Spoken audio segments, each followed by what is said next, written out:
Hey, salam alaikum, bienvenue sur le Miracle Fajr Podcast, le podcast qui t'aide à avoir plus de sakina, de sérénité au quotidien et dans l'au-delà, Inch'Allah. Ce podcast, c'est pour toutes les femmes musulmanes qui veulent reprendre leur vie en main, ici-bas et dans l'au-delà, bi'idhnillah, qui veulent apprendre à se connaître, à lâcher prise tout en préparant leur vie après la mort. Je suis Oumaima, j'ai écrit le livre Ton dernier regard, et si le jour de ta mort devenait le plus beau jour de ta vie, dans lequel je raconte la belle histoire de ma maman et surtout sa magnifique mort, Rabbi yarhamha, et qu'Allah nous accorde à nous aussi une belle fin et nous réunisse tous ensemble au Firdaus. Via ce podcast, je partage chaque semaine des outils, des conseils, des astuces, mais surtout une bonne dose d'inspiration et de rappel pour être plus sereine et épanouie au quotidien et dans l'au-delà. J'ai une conviction, et c'est le fil rouge de tous les épisodes de podcast, et si le bonheur et la sérénité appartiennent à ceux qui se lèvent pour le Fajr. Installe-toi confortablement et bonne écoute. J'espère que tu te portes bien. Alors aujourd'hui, machallah, ça va, il y a eu quand même pas mal de podcasts maintenant. Faut les écouter dans l'ordre en fait. Donc sur les différentes étapes de la vie après la mort. Ça commence, je crois, disons avec l'annonce de la mort de mon amie Hakima Rabbi yarhamha. Et ensuite, donc c'est ce qui m'a motivée à faire cette série de podcasts. Et ensuite, eh bien, vraiment, il y a toutes les étapes depuis l'agonie, les anges qui viennent prendre l'âme, la tombe, le jour le souffle dans la trompe, quand on sera ressuscité, le jour du jugement dernier, le livre, la balance, enfin voilà. Donc il y a vraiment toutes les étapes et je t'invite vivement à les écouter, l'intercession, etc. Bon, voilà, je t'invite à les écouter dans l'ordre, ça sera plus pertinent si jamais tu viens de nous rejoindre sur ce podcast. Donc on va continuer. Aujourd'hui on va, je pense, terminer la partie donc sur la balance. J'ai juste quelques hadiths que j'ai envie de partager avec toi sur ce sujet-là, sur le jour du jugement dernier, au moment où on sera, où nos actes seront pesés. Chaque acte de bien dans la balance des bonnes actions et chaque acte de mal, péché, etc. dont on n'aura pas fait le repentir dans la balance des mauvaises actions, sauf si Allah subhanahu wa ta'ala nous les a pardonnées. Et ensuite, on va également, je pense, parler du pont Sirat, du pont du Sirat, le pont Sirat. Je pense qu'on aura le temps de le faire. Inch'Allah. Alors, je voulais vous raconter une petite anecdote qui te montre qu'est-ce qui pèse le plus lourd dans la balance. Donc Allah subhanahu wa ta'ala fera venir un homme de ma communauté, donc c'est le prophète sallallahu alayhi wa sallam bien sûr qui raconte, Allah fera venir un homme de ma communauté devant l'ensemble des créatures au jour de la résurrection. Il déploiera devant lui 99 registres et chaque registre s'étendant à perte de vue. Puis il lui dira: est-ce que tu renies quoi que ce soit de cela? Est-ce que mes scribes gardiens ont-ils commis une injustice envers toi? Donc, grosso modo, donc on ramène un homme de la communauté devant tout le monde, parce que oui, le jour du jugement, on passe devant tout le monde. La balance, le poids des actions, etc. se fait devant l'humanité. C'est un moment incroyable. Et donc, cet homme arrive et on ramène 99 livres. Donc, c'est des registres, voilà, 99 livres. Et chaque registre s'étend à perte de vue. Donc, c'est-à-dire que ce sont des gros livres. Et tout ça, c'est que du négatif, en fait. C'est tout ce qu'il y a dans sa balance des mauvaises actions. On va lui dire: est-ce que tu renies quoi que ce soit de tout ça? Est-ce qu'on a commis une injustice envers toi? Il va répondre: non, Seigneur. On va lui demander: est-ce que tu as eu une excuse? Est-ce que tu as une bonne action? L'homme tombera et dira: non, Seigneur, Ya Rab. Et Allah subhanahu wa ta'ala va lui dire: détrompe-toi. Tu as auprès de nous une bonne action et il ne te sera fait aucune injustice aujourd'hui. Donc tout son livre, en fait, voilà, donc tous ces livres-là contiennent du négatif, des péchés, etc. Mais on va lui dire: non, t'as une chose de bien. Et on va pas être injuste envers toi. Donc si t'as fait le bien, il apparaît. Donc on va pas être injuste aujourd'hui. Et il sortira alors la carte sur laquelle est inscrit: je témoigne qu'il n'y a de divinité digne d'adoration qu'Allah subhanahu wa ta'ala et que Mohammed est son serviteur et son messager. Donc c'est une carte, c'est une page, c'est une feuille sur laquelle est écrit l'attestation de Shahada. Donc la ilaha illallah Muhammadun Rasulullah. L'attestation de foi. Et à ce moment-là, Allah subhanahu wa ta'ala va dire: pesez-la. Pesez cette carte.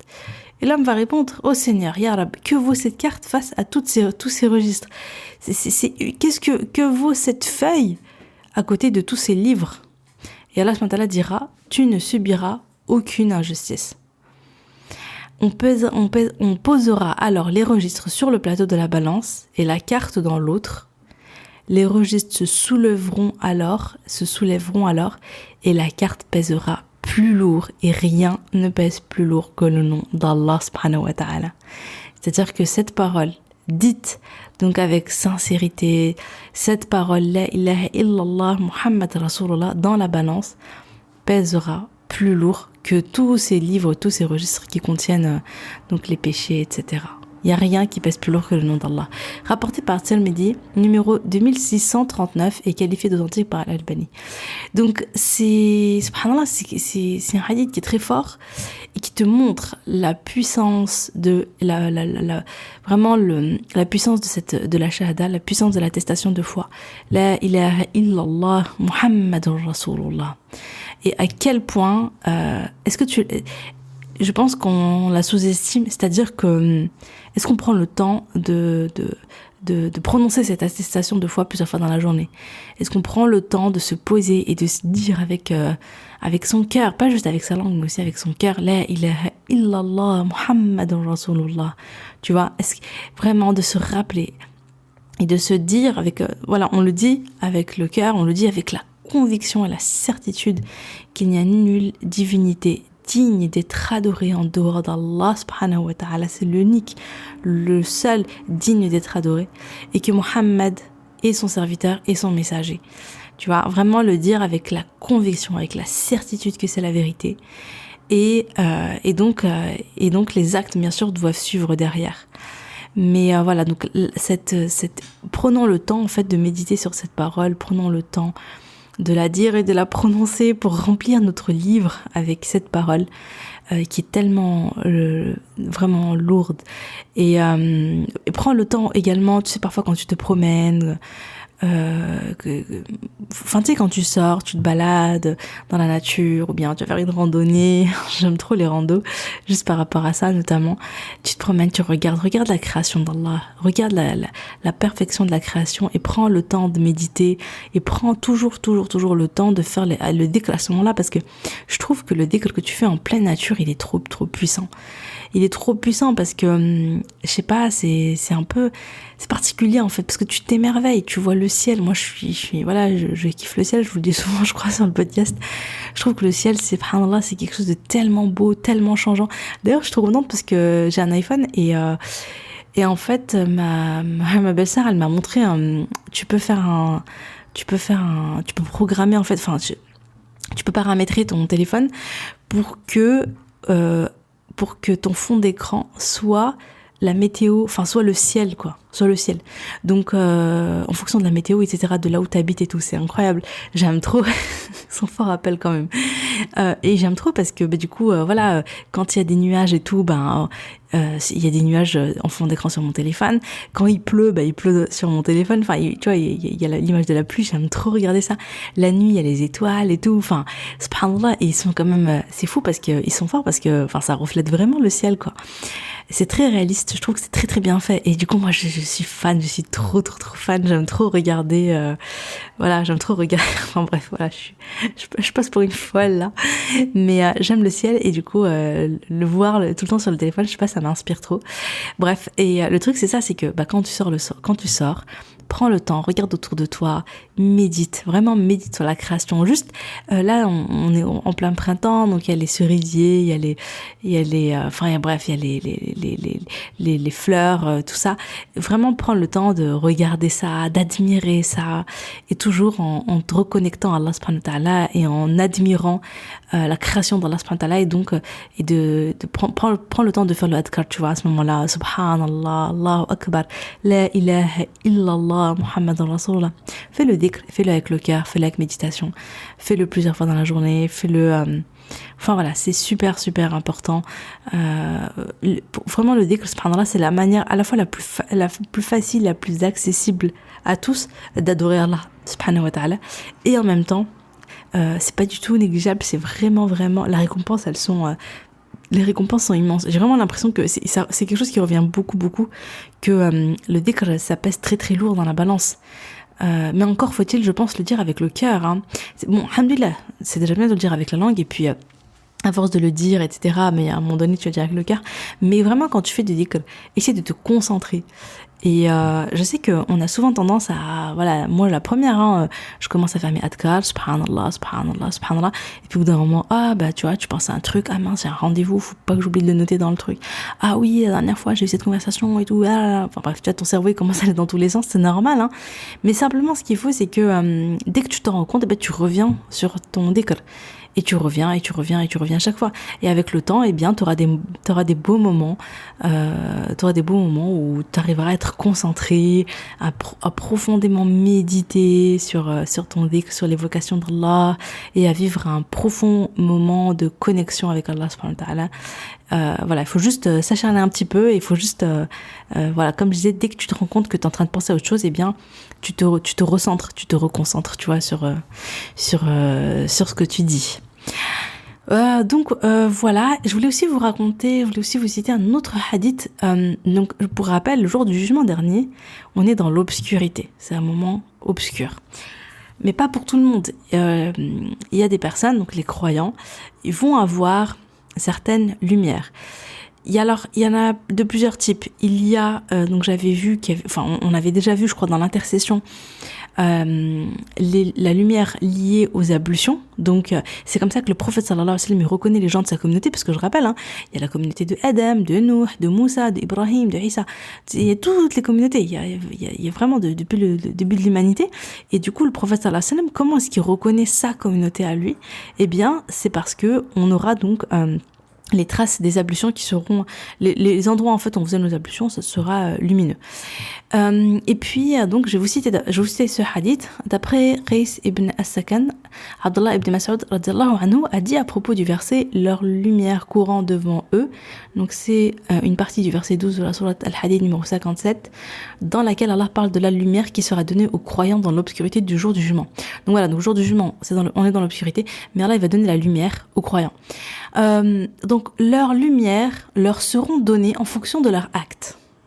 Certaines auront une lumière grande comme une montagne, et celui d'entre eux qui aura la plus petite lumière sera celui dont la lumière sera sur son pouce, en s'éteignant parfois et en s'allumant parfois. Donc, en fait, voilà, donc tu seras, donc tout le monde est dans l'obscurité, sauf les croyants, et donc ils vont avoir une lumière en fonction des œuvres qu'ils ont fait. Et ceux qui ont beaucoup œuvré, qui ont beaucoup fait pour Allah, et bien ceux-là, ils vont avoir une lumière grande comme une montagne.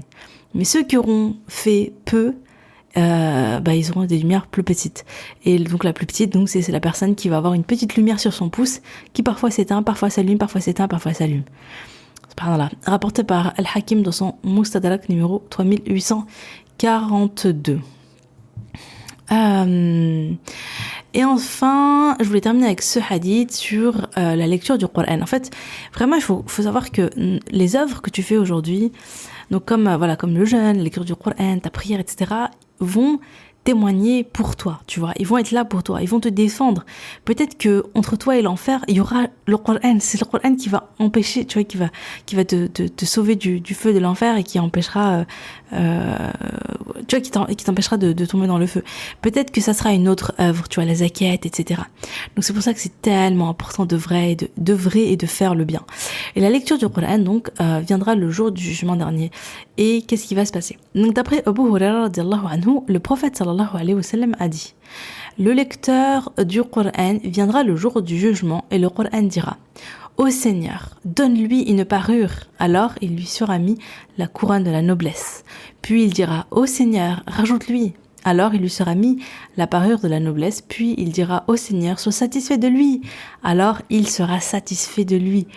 Et il lui sera dit: récite et monte. Donc récite les versets du Coran et monte. Il me semble que c'est et monte les degrés du paradis.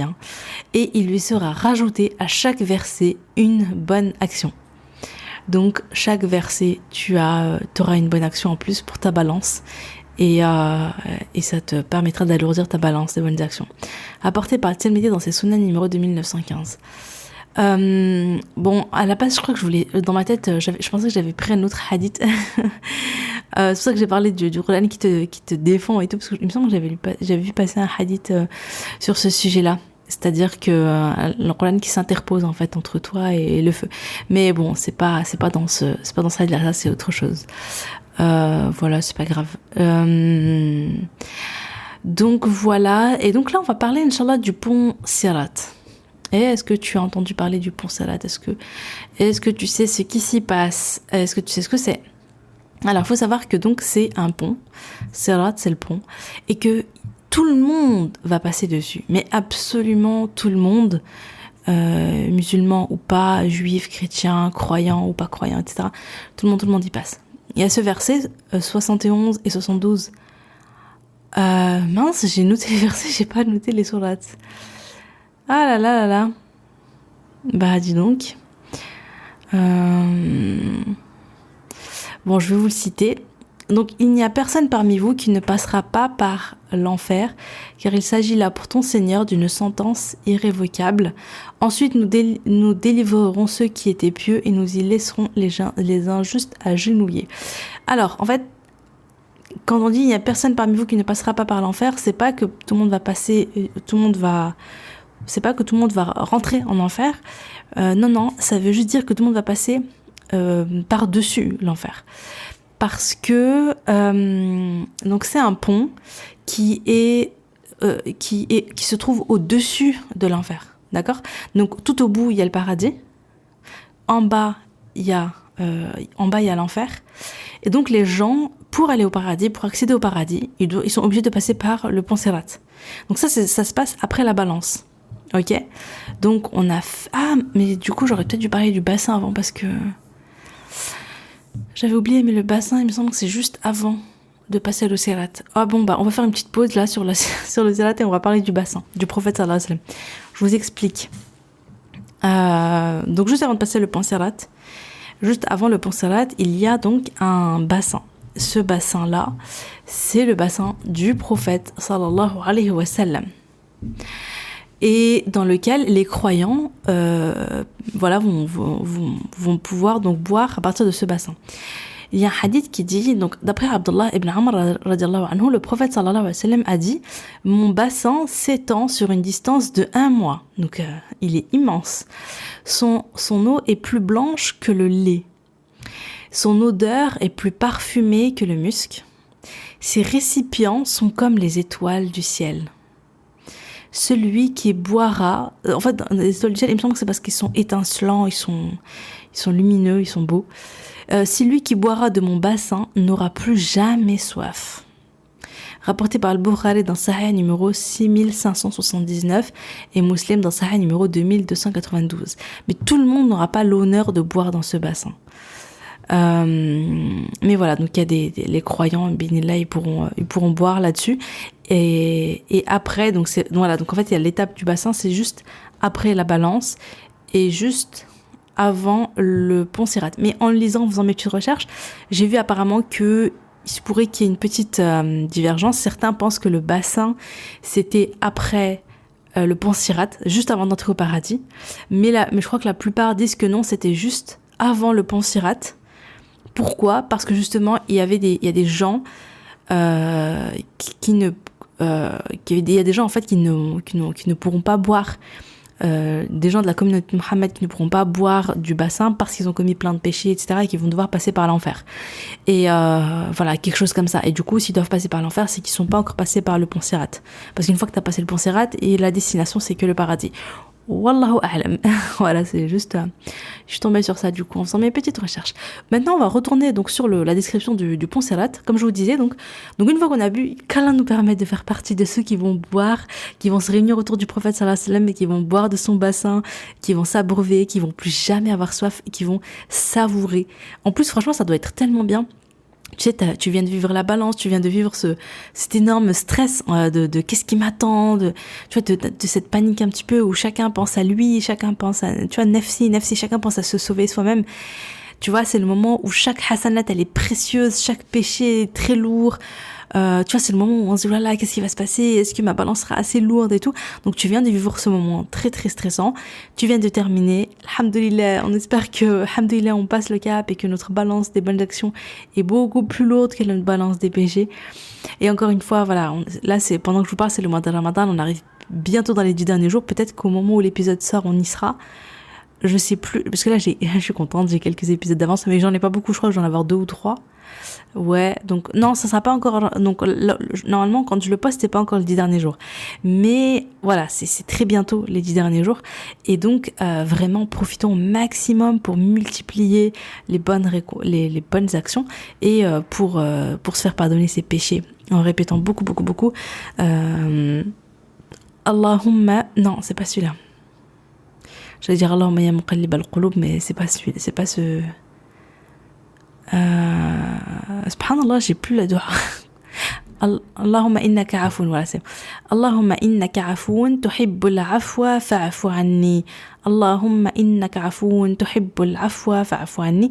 Et Allah, tu es le grand pardonneur, je crois que c'est pardonne-moi mes péchés. Quelque chose comme ça, en tout cas c'est la formule pour le pardon. Donc c'est bien de la répéter beaucoup dans les 10 derniers jours, notamment dans la Laylatul Qadr. Et voilà, donc vraiment c'est le moment d'œuvrer au maximum, multiplier les prières, multiplier les aumônes, faire de son mieux, faire vraiment le maximum. Et voilà, pour œuvrer, et puis surtout beaucoup beaucoup de dua, beaucoup de repentir, qu'Allah nous pardonne. Alors voilà, et donc qu'est-ce que je disais? Donc on retourne sur le je pensais à donc il sera érigé au-dessus de l'enfer. Donc d'après Abdullah ibn Mas'ud radhiyallahu anhu, le prophète sallallahu alayhi wa sallam a dit le sirat sera érigé au-dessus de l'enfer. Donc il est au-dessus, il est fin comme la lame d'une épée. Il est très fin, comme la lame. Donc il est fin et coupant, hein, comme la lame d'une épée. Il est dangereux et glissant. Enfin, non, attendez, pardon. J'ai dit coupant parce qu'en fait, on vient de dire lame, mais je sais pas s'il est coupant. Eux, ils ont dit il est fin comme la lame d'une épée. Je vais arrêter de remixer. Il est dangereux et glissant.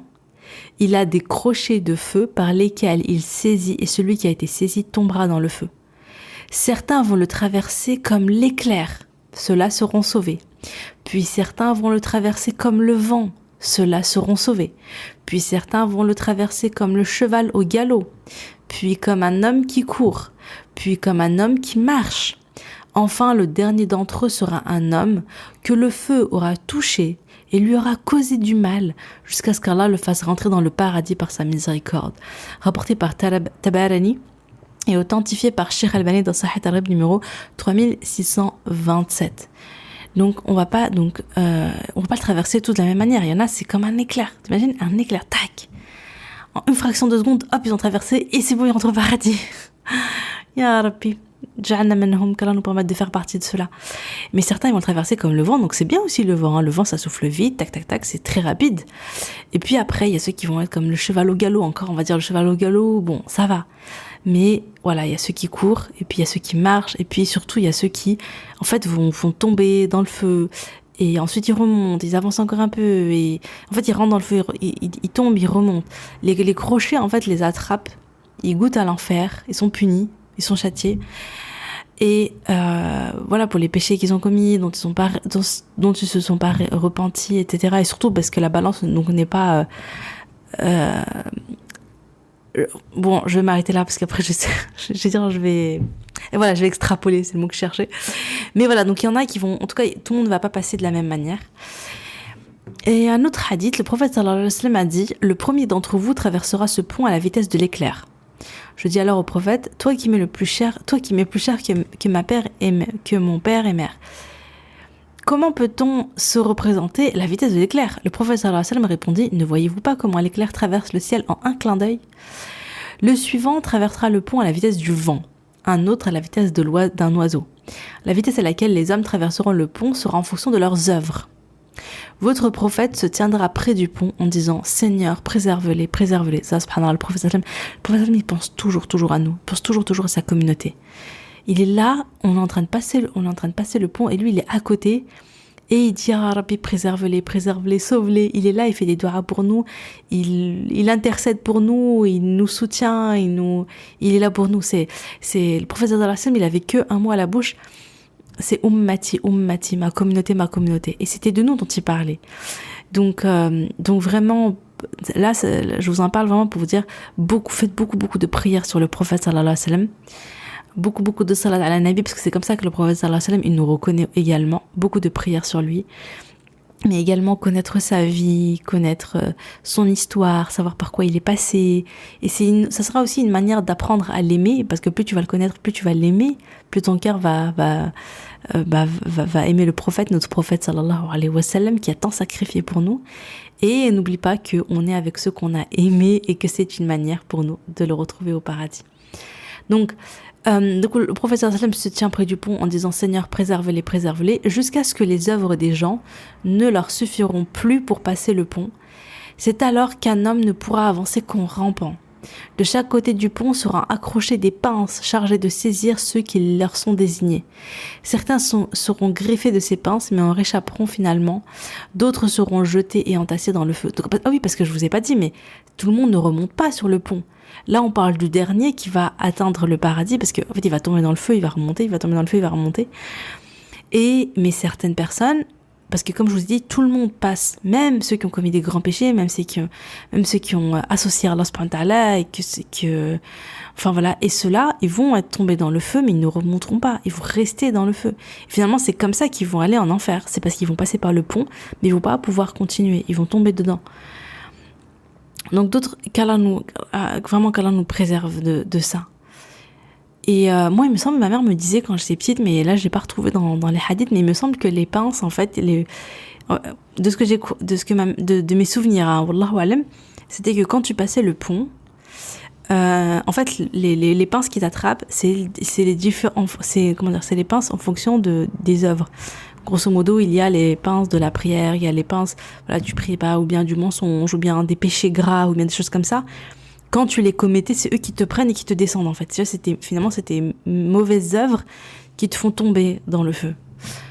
Enfin voilà, d'autres seront jetés et entassés dans le feu par celui qui tient l'âme d'Abu Huraira dans sa main. La profondeur de l'enfer équivaut à une distance de 70 années de marche. La profondeur de l'enfer, c'est comme si tu marchais, c'est la profondeur de 70 années de marche. Qu'Allah nous en préserve. Donc c'est Sahih Muslim numéro 195. Il faut savoir que sur le pont Sirat, mais les filles, je crois que je vais m'arrêter là, parce qu'il est un peu tard là. Je pense que je vais m'arrêter là. Je sais pas du tout ça fait combien de temps que je parle, mais j'ai l'impression que ça fait beaucoup.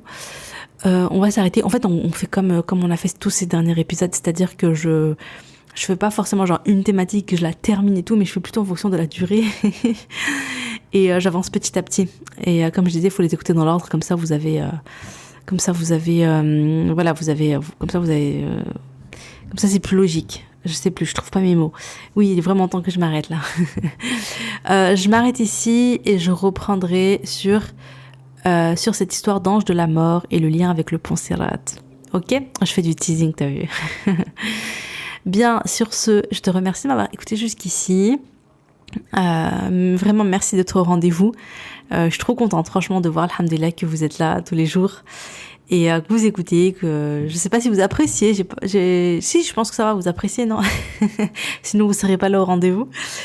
Et voilà, en tout cas si vous avez aimé l'épisode, n'hésitez pas à le partager et ou bien à laisser un petit commentaire sur Apple Podcast. Moi ça me fait toujours énormément plaisir de vous lire.